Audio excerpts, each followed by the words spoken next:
Up until 500 years ago, nobody had ever even circumnavigated the globe, but nowadays anyone can do this in a couple days just by paying a couple $1,000s. Therefore, in the perspective of today's humans, the world is much smaller than it used to be. In the time that it took for the first circumnavigation of the world, today's humans could fly to Mars and back twice. Think about this.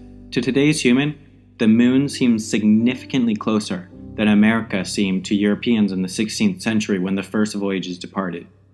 It only takes humans 3 days to go to the moon, versus over 2 months for the colonists to go to America.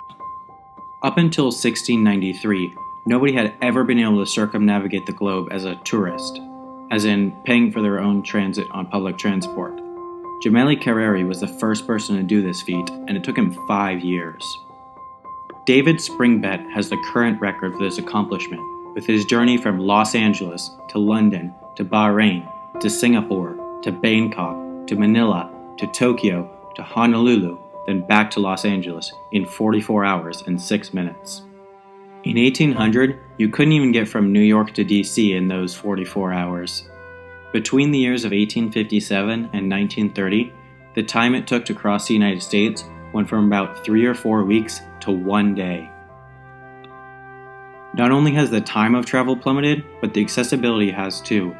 46% of Americans will travel outside of the US in their lifetime. Adjusted for inflation, the average cost of domestic air travel in the US has dropped by more than 50% in just the last 30 years. 50 years ago, only 20% of Americans had ever flown in an airplane, but today, only 20% haven't.